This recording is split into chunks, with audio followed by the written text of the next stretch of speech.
Nigga fan 007. What up? You good? I'm alive, I'm breathing. Drop this shit. What up, nigga? Drop this shit. What up, nigga? Pumpkinhead, man. So what are you niggas waiting for, man? Subscribe before the fucking interview start. You niggas is bugging out, man. Angry fan movement. Hey, we have Nino Bless on. Nino, what's going on, man? What's going on, yeah? All right. Hey, our condolences. I know you was close to PH. Right. So, I mean, I don't know. I mean, can you have any stories about patients that the people won't know, so they can get familiar? Yeah. I mean, shit. Before Nino Bless even existed, you know, I wasn't even a rapper. I was like 15 years old, and I used to look in the source. There was just like this section called like Carlito's Way, I think it was. It was like an indie rap section. And I looked up in there, and I saw these lyrics from Pumpkinhead, a rapper named Pumpkinhead, and then the rhymes was kind of like, it was like this shit from this song called Scheme Team. He was a part of an academy with my homeboy Icon, Black McCloud, and this kid named Will Tell, and Mr. Metaphor. And I saw the rhymes there, and I just read them. There was no Rap Genius back then. You know, OHHLA, I think, existed. You know, the internet wasn't that big back then as far as, like, you know, broad and shit. But so I looked at the lyrics, and it was like, I could scheme a man in the desert for his last bottle of Avion. I burn champions like Tiger Bomb. I could pick your pockets with the steadiness of pilot's arms. Wildin' on suckers who think I'm mild and calm. I'm like a silent alarm, type to frighten your moms, lighten the crime. Right, and my rhyme is like, you know, and I'm looking at the rhymes and the way the rhyme schemes are. I'm just like, what the fuck? Who is this dude? Because that's kind of how I rap now. You know, I always say Pumpkinhead was way ahead of his time before a lot of people knew it. Because I spit that Scheme Team verse for Immaculate yesterday. And Immaculate was like, you wrote that in the 90s? I'm like, yeah. He's like, what the fuck? That's a dope verse. That shit's hot now. A lot of people don't know. You know, Pumpkin was way ahead of his time. But so I went to Beach Street, and I said, you guys got a Pumpkinhead vinyl? And he's like, yeah. Gives me a record, and it's from I got a white label from a song called On the Run and Hold It. And Pumpkinhead starts that record off first, and I remember hearing it, and I said, yo, this is one of the best rappers I done heard. You know, I'm a young kid, and I was like, why is this dude not known? About a month and a half later, I play on this baseball team, and me and this kid talking about music, hip-hop, and everybody talking about BMX and all these other guys and shit. And I'm like, I like underground hip-hop, because it was like something to brag about back then. And I said, you ever heard of Company Flow? You ever heard of Thurston High? He goes, you ever heard of Pumpkinhead? And I'm like, you know Pumpkinhead? Because I ain't even mentioned Pumpkinhead. I didn't think he knew him. He's like, yeah, he used to be Son of Raucous. He had a record. I was like, what? For real? I didn't know. You know, he knew more than me. He said, yeah, my brother-in-law lives with him. And rest in peace, E-Rock. That's the dude Pumpkinhead used to stay with. And he used to stay with him and his Bad Seed, who used to fuck with Flex as well. And Pumpkinhead, Bad Seed, and Jean Grey were part of a group called Original Blunted Soldiers. And at that time, I said, you know Pumpkinhead? Are you kidding me? So a couple of weeks from then, he called me, and I used to freestyle battle. Before Nino Bless was Nino Bless, Slaughterhouse with Joe Budden and all of them, and I ever recorded with Styles P and Joel Ortiz and Cool G Raps. You know, I didn't even know rapping was real. And I go to this barbecue, and I start freestyling with Pumpkinhead. And he was like, yeah, you kind of nice. And I was like, for real? He's like, yeah. And he always encouraged me, always got me in venues. And he definitely taught me that rapping was a reality thing because, you know, to me, you couldn't be a rapper to me. It was like being on a TV show. And for Pumpkin, he traveled. He went, you know, he traveled around the world, and you know, it was real. He's like, yo, you got to take it. You know, you capable. You could do it. And that's the type of person PH was. You know, he was an encourager. You know, like out of all the rappers I met in the beginning, that, you know, and I met a lot of rappers early in the game, like Mortal Technique, who was a very good dude with me too. Like, we were cool. I met a lot of rappers early, and a lot of people who I seen in the source, like Scram Jones and shit. Saigon, Mean Graph was cool. One of the first dudes who was really cool was Pumpkinhead. Like, he was like he pretty much like the first rapper I met, a big brother. And he was an encourager, man. He was an encourager. You could call him and ask him for somebody's number, and y'all probably know this because the industry's weird like this. I don't know how it is now, but anybody in this industry knows people just don't, you know, oh, I'll hook you up. I got you. You know, it's not the easiest thing to do. I don't know, maybe in battle rap communities a little bit more smaller, but as far as like the industry's concerned, it's not really like that, man. And PH was just that dude. Was like, yeah, I got you. I'll hook you up. I got you. Like he would never, you know, he was a special person, man. A special person to me and a special person in general. Wow. What's your favorite PH song? My favorite Pumpkinhead song, Anything, of Orange Moon Over Brooklyn, hits home to me. The Scheme Team verse, because I learned how to rap listening to that song, you know, and I told him that, you know what I mean? I'm glad I got a chance to tell him that, but I wish I could tell him more, but his Scheme Team verse was a classic. You know, those records stand out, but, you know, there's a shitload of Pumpkinhead songs that, you know, 11 projects even, you know, I feel like Orange Moon Over Brooklyn is a underrated album, you know, in its own. I feel like it's a classic, and a lot of people, you know, have been telling me the last 24 hours, man, I wish I got to tell them how good the album is, but, you know, we in a competitive game, and I guess, you know, dudes just feel like that's ammo or something, I don't know. Mm-hmm. Especially with it being about what battle rap and whatnot, no one's really thinking about that. Right. But he was a funny dude, loved joking, loved his family, you know, a good friend, you know. Have y'all called the Motor Technique over the last 24 hours? No, I haven't reached out to him yet. Have y'all spoke to Poison Pen? Yeah, we had Poison Pen on last night, Swave, except most of the team behind me came on last night. Okay. Yeah, because, you know, we all was together a lot of times. But, yeah, you know, Pumpkinhead, you know, there's just a funny dude, man. Like, you know, he had nicknames for me, nicknames for others, you know, and, you know, you always get a good laugh out of him. He went to culinary school about like 10, 12, 11 years ago. And he was learning how to cook, and he was so proud of that shit. You know, I had a nice big kitchen. My mom was living in Florida at the time, and he had came down to do a show in Orlando, and he was just so excited to cook. Like, he's like, yo, I want to cook. And I remember thinking it was weird to me. I'm like, I never met a dude want to cook for us. You know what I mean? Like, in Brooklyn, we don't need that. And I was just like, there's a whole other side of Pumpkinhead. What the fuck is going on with you? Like, I remember thinking something was wrong with him. You know, now I'm into yoga. I eat organic foods. I'm into my teas. Pumpkinhead was into that real early. He was into, like, incense and tea and all that. You know, he could talk to you about teas and food. But he was so excited to cook for us. You know, my man Jimmy Baez, you know, who introduced me to PH, we all thought it was funny. We was like, what the fuck is wrong with him? He wants to cook for us. And we didn't know what it was. I told Technique that night. I called Tech that night and Diabolic that night, who was real tight with PH too. And I remember he cooked it, and he, you know, like, decorated the plate. And it was like a first dude I ever met, like one of my homies, and a rapper at that. And he's like, he took pride in it, you know, like the way he made it. And he cooked it. It was so dope, man. He made an amazing-ass pasta. I actually still remember some of the pasta methods he taught me, you know, from that day. Like, I like to cook pasta now. And he told me al dente and this. I'm like, what the fuck are you talking about? You know, it's the weirdest thing to hear. And the food was amazing. The food was good. I'm not just saying this. He knows that. You know what I mean? And it was amazing. We loved it. And we were just like, yo, I told him, it looks so good, I don't even want to eat it. You know what I mean? Because he decorated it so good. He was so proud of that, you know. And I guess only his really close friends kind of know that side of him. But he was just he's a good dude. He's a real good dude. Do you have a favorite PH story?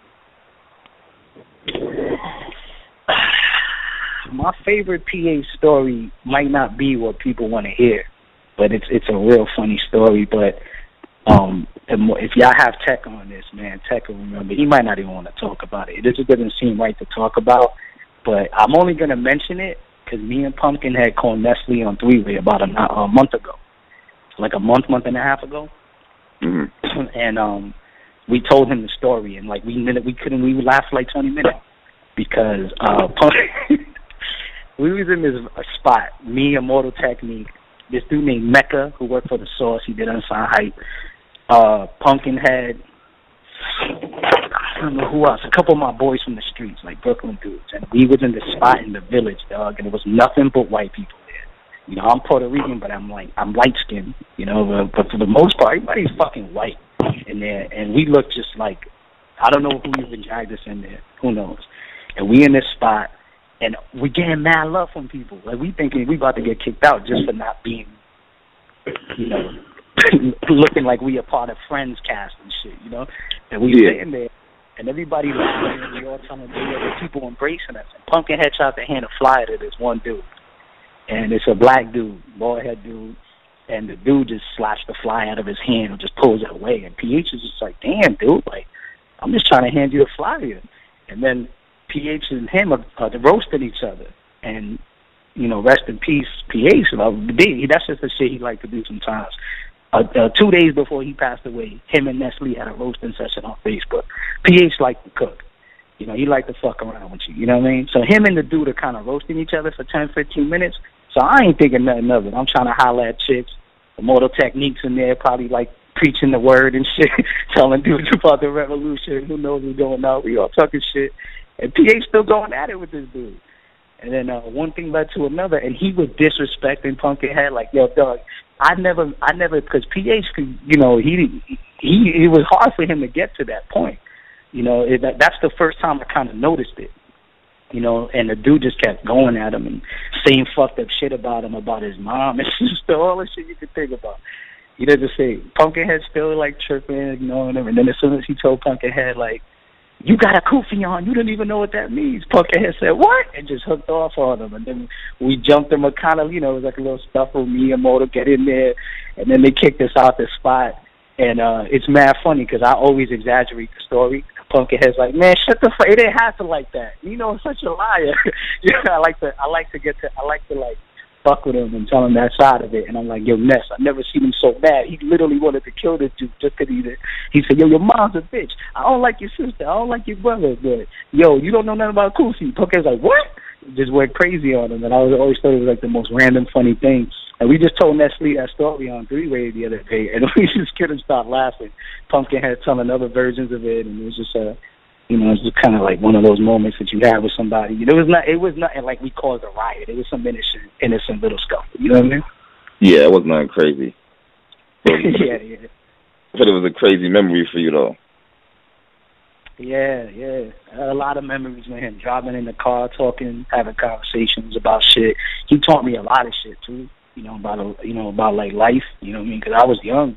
He would just tell me shit like, you know, valuing certain things. And, you know, he was a good dude, man. And you know, I wasn't shocked to see a Mortal text post about them cooking on each other, joking.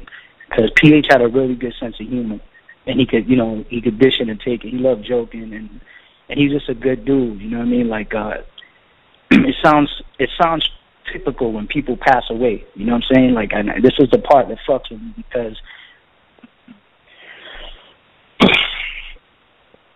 like, I don't know, you know, how much he knew he meant to a lot of people, you know what I'm saying? Yeah. And I told him a little bit, as much as, you know, like, I told him, but you start thinking like this, you don't expect it. I don't know if he knew how much, you know, he meant to a lot of people. I know he knows how much he meant to me. You know, I told him there's no Nino Bless if it ain't for you. I don't even know this shit's a real thing. But yeah, you know, it's amazing to hear. You know, Bender told the story, Arcane told stories, Illmatic, all these rappers that I've spoken to, even Pat Stay telling me stories. Everybody I talk to has a Pumpkinhead story. L Fudge, I mean, y'all covering the battle scene. But so y'all know, Pumpkinhead used to be affiliated with Raucus in the 90s, dog. And Al Fudge was a kid signed with Raucus at the time. You know, he was rolling with Talib Kweli, Mos Def, touring with Common. And he called me up. I just got off the phone with him. I was talking to him while y'all texted me. And he was just like, look, man, I told you this a year ago. He's one of the good dudes. He's one of the allies. I like rocking with him. You know what I'm saying? He told me this before anything. Like, yo, Pumpkinhead is one of the coolest dudes I've met in this and taught, you know, and traveled with. You know, he people usually enhance things when people pass away. You know, he was special to me while he was here. You know, I didn't need this to happen to know how special he was as a person and shit. And I would, if he asked me for anything, I was there. If I asked him for anything, he was there. He meant a lot to me. We was close. And I know he had a lot of friendships throughout that lasted years. I mean, him and Poison Penn have known each other. Penn's known him for his whole fucking life. And, you know, as friends, me, PH, and Penn were around each other a lot for a long time. And, you know, this is, you know, it's one of those things that I'm trying to, like, stay close to Penn and make sure he's good, because I know, like, Penn just lost J. Yachts, and a lot of that team did. Penn and PH knew each other before any of his rap shit, so it's one of those things, man. It hits close to home. It hits close to home. Not a lot of rappers met my father, my mother, my sister, my niece. No rappers really met them like that, you know. PH is one of those guys where I've met his family. He's met my family. I met his grandmother, you know. So, you know, this definitely was something I didn't expect to get a call. And it's not about me. You know, he has 2 kids now. He has one on the way. He has a family. And I take some solace in the fact that I was angry yesterday because a lot of people were tweeting, like, you know, a lot of rappers that were bigger, kind of, that wasn't really responsive to him while he was here, like acting like they were mad cool. But I was really pissed about that. But today I woke up and I thought differently. I said, you know what? He deserves this. He deserves the shine. He deserves them mentioning him. He deserves them, you know, giving him this. He deserves this Billboard.com. He deserves, you know, Perez Hilton and all this shit. He deserves this. He really does. He was ahead of his time as a rapper. How many guys could come back after battling for all this time, you know, what him and Swave did? I mean, Pumpkinhead battled in 97 in the Blaze battle against Sunkiss from Terror Squad, 97, 98. This guy was battling in bragging rights and wetlands in the late 90s. And he comes back and he battles Disaster. You know what I'm saying? That's his first battle. And he beats Disaster. You know what I'm saying? Then he battles Dumb. He has the Hiccup. He has a couple of on and off performances with Erg and all that. And he told me, yo, I'm going to go on a run. People don't know. I'm getting better. And he's in his mid-30s. And even me, I'm like, well, you know, why don't you work on your music? He's like, no, fuck that. I could take these kids out. He beats Arcane. He beats Thesaurus. And I told Ilmac yesterday, that was one of the happiest times I ever heard him after he beat Thesaurus. And then, you know, he had the title run. He had a Hiccup there. And then, you know, PH still with it. He had a love for this. A lot of people lose love for this way before they're 30 years old. Pumpkinhead was a mid-30s guy, in late 30s even, with passion and love for this. You know what I'm saying? And, you know, he loved hip-hop. He loved the people in it. He loved the culture from the beginning to the end.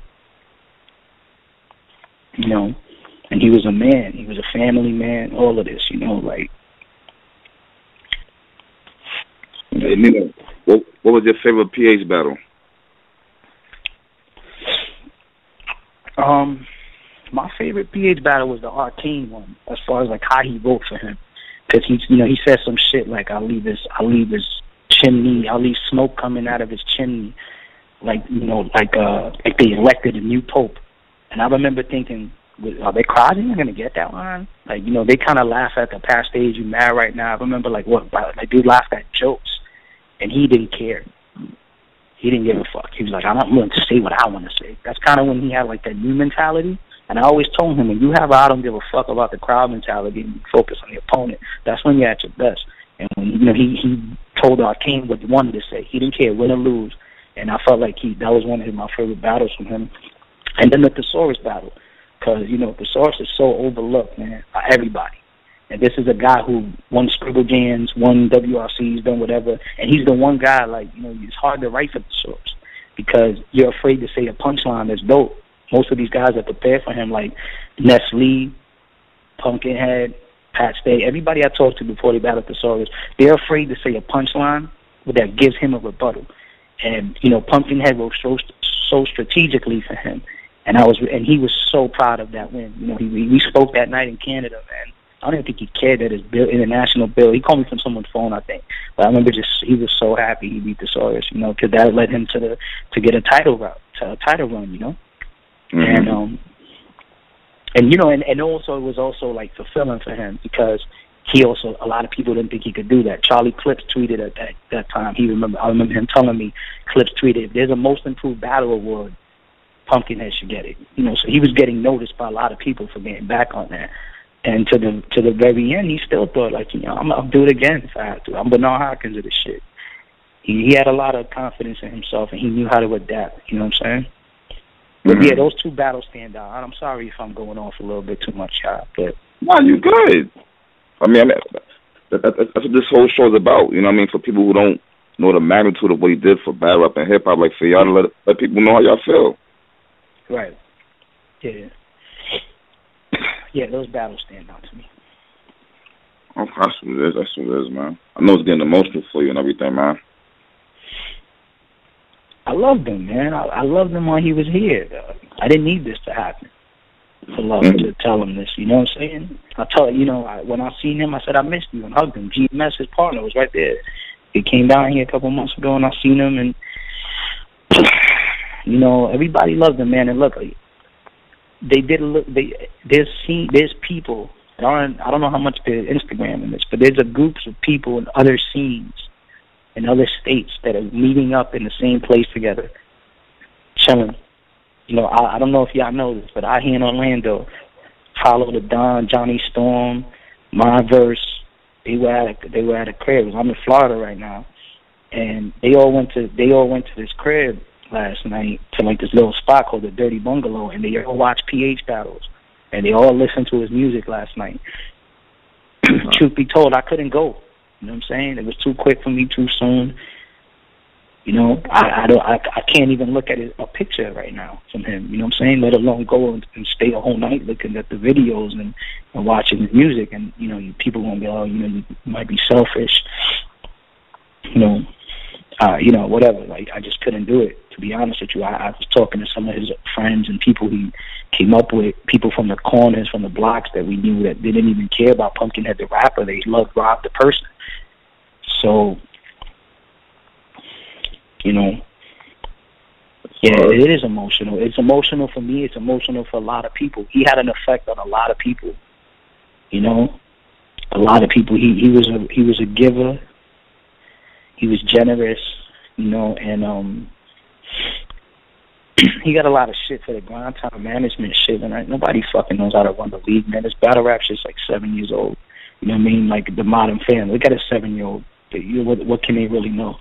And this shit is like the Wild Wild West. I start a league. You do. Motherfucking no rules, no manual with this. You know, and everybody was learning how to go about it. But, you know, he wanted to make it as fair for everybody as he could. But it's so difficult because it's like there's no structure to the shit. Nobody knew anything. And he bothered that he couldn't do more for other rappers, for other artists. I don't know how many other league owners or managers cared about the rappers, you know, and since he was one of them, he wanted to give them more. He wanted them to have more. And, you know, he was, so good, you know, he's going to be missed by me, I know, you know what I mean? Like, they say that you get over this shit and all that, but you know, I just don't know. You know what I mean? I guess y'all gotta.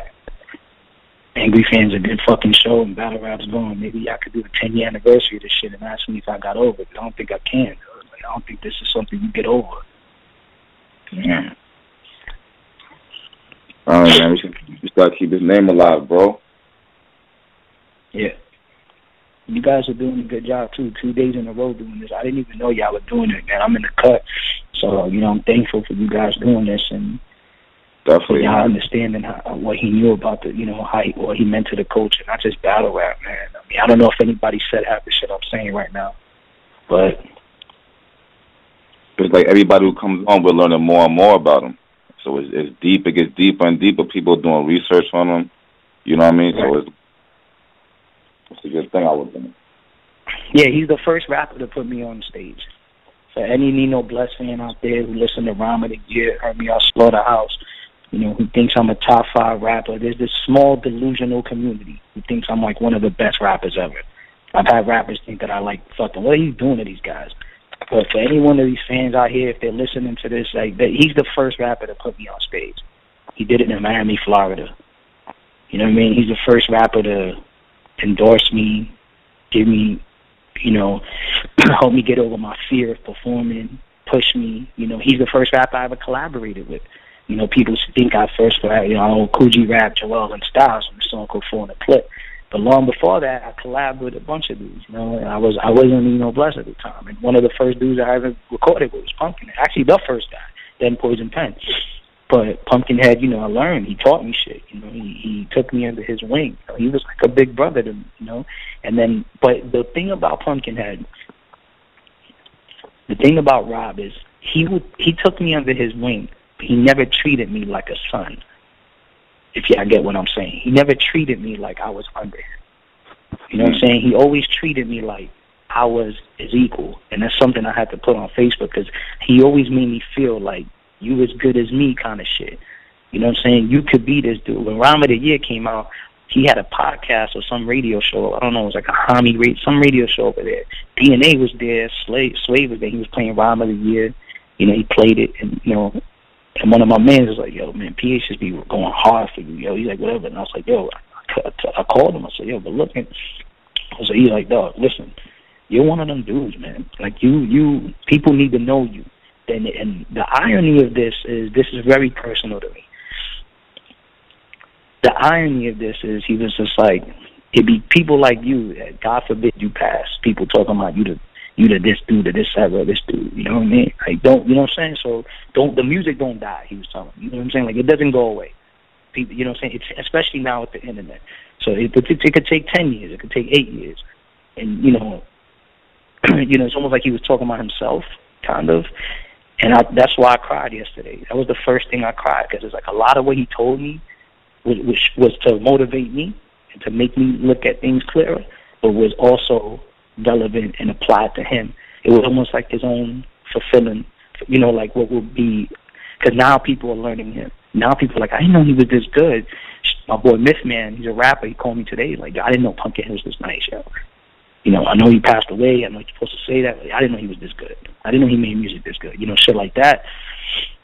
So it was almost like, you know, he was saying things that applied to him that I thought applied to me, and so what gave me solace and what made me feel good about it, and why I kind of smiled, you know, about it, was kind of like, then he knew what eventually would happen. So he was aware. I don't know if he knew that you guys would do 2-day shows on him. Anybody would sit here and do all these fucking interviews, but he knew that the music don't go nowhere, and there's always a place for it. And you know, if something happens to you, you know, we'll recognize. So that I take some solace in that, because there's part of me that's, you know, I mean, I don't know about y'all now, and I'm sure a lot of people on the show, whatever, lost somebody close to you. You get angry because you feel like your time's cut short, or because they didn't get to witness a lot of whatever the accolades are going afterwards. And I take some solace in that at least he was aware of something like this can happen, but you know, everything gets maximized. And I love him. I miss him a great deal. You know what I mean? It hurts me to look at a picture. I wish I could call him. I just want to hear his fucking voice, man. I just, you know. Yeah. Oh, man. I want to show this link out. The donation site is called youcaring.com. Youcaring.com, Memorial Fund for Robert Diaz, a.k.a. PH, a.k.a. Pumpkinhead, for Shante Osavio. I don't know if I'm saying it right, but it's youcaring.com. Yeah. So everybody, like, make your donations. No matter, if you can, make your donations. Any little thing, even if you share, even if they hit the share button, you know, this is times when people are struggling for bread, you know what I'm saying? So, like, not everybody got it. You got to keep your likes on, your phone on, but you got a share button. You on the Wi-Fi, you on the internet, you listening to Angry Fan. You know, and if, you know, you hit a share button, man. He's impacted people. This is a good dude. You know, hit the share button. Download Orange Moon over Brooklyn. You know, any type of his work, you know what I'm saying? Check his pages, you know what I mean? And support the links if you want, you know what I mean? And, you know. Yeah. Well, I know it's hard for you, man.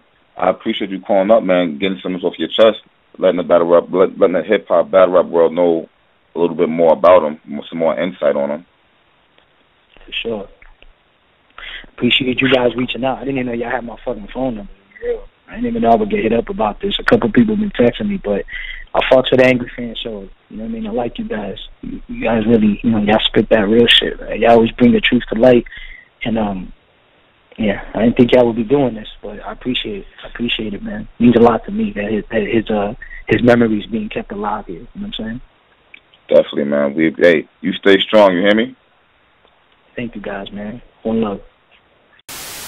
Nigga fan 007. What up? You good? I'm alive, I'm breathing. Drop this shit. What up, nigga? Drop this shit. What up, nigga? Pumpkinhead, man.